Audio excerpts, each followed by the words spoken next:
Osman, përshëndetje. Përshëndetje, atëherë ka një vendim nga kryesia e Partisë Demokratike, cila flet në fakt tashmë pas disa foltoreve që kjo forcë politike ka mbajtur përpara kryeministrisë për një protestë kombëtare, e cila do të mbahet në datën 22 dhjetor ditë e hënë. Ende nuk është lajmëruar ora se kur do të mbahet kjo protestë, por tashmë data dihet.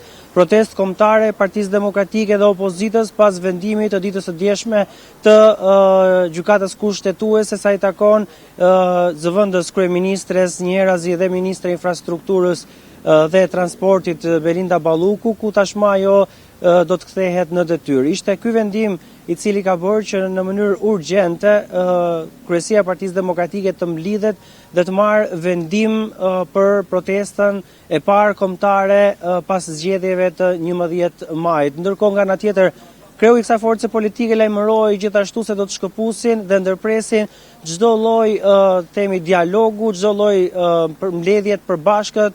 Ndoshta këtu zoti Berisha referohet edhe sa i takon tryezave për reformën zgjedhore apo edhe për atë territoriale, pasi deklaroi se ndërpresin çdo lloj marrëdhënie me Partinë Socialiste, të cilin Berisha e konsideron partia e krimit. Paktën këto janë të dhënat që vijnë nga kjo mbledhje, nga ku edhe zoti Berisha deklaroi pra drejt për drejt për mediat. Mbledhja aktualisht përmbahet me dyert të mbyllura, ndërkohë që në këtë mbledhje është edhe Ervin Saliani, ish-deputeti i kësaj force politike, i cili është edhe antar i kësaj kryesie të Partisë Demokratike, i cili pas edhe ai disa takimeve që ka zhvilluar në bazë me demokratët, me qëllim themi kthimin e Partisë Demokratike në një alternativë për të fituar pushtetin, ishte pjesë e kësaj mbledhje. Madje ai përpara se të hynte në këtë takim foli për gazetarët dhe deklaroi se rruga e foltores tashmë përpara kryeministrisë do duhet të ketë një fund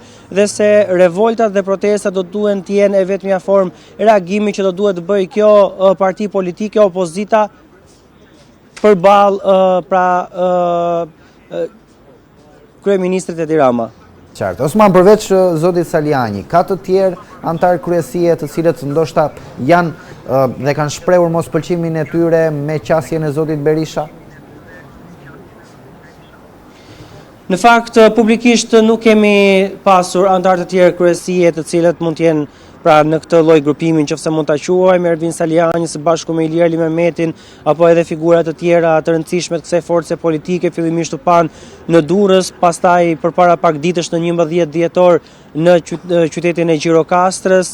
Gjithashtu është folur se edhe në takimet e radhës do diskutohej për protesta, por që në fakt ditën e sotme vetë kreu i Partisë Demokratike teksa e ka paralajmëruar për disa javësh në fakt një protestë kombëtare dhe është folur prej shtatorit pra të këtij viti organizimi i proteste të madhe, por që është nxjerrë si justifikim disa momente mospasja e strukturave për të dhënë kontributin e tyre, mos organizimi i duhur apo mos pasja e njerëzve gjithashtu, por tashmë duket se Partia Demokratike ka vendosur që në datën 22 dhjetor të thrasë protestën e parë kombëtare dhe nga ku zoti Berisha deklaroi se do të kenë kërkesa qeverinë teknike, zgjedhjet e lira dhe zgjedhje të parakohshme. Paktën këto janë deklaratat që ai bëri gjatë mbledhjes me dyert të hapura të kryesisë Partisë Demokratike. Gjithashtu do të mblidhet edhe Këshilli Kombëtar i kësaj force politike, ku gjithashtu do të ketë në rendin e ditës diskutimin për protestën tashmë të vendosur të kryesisë Partisë Demokratike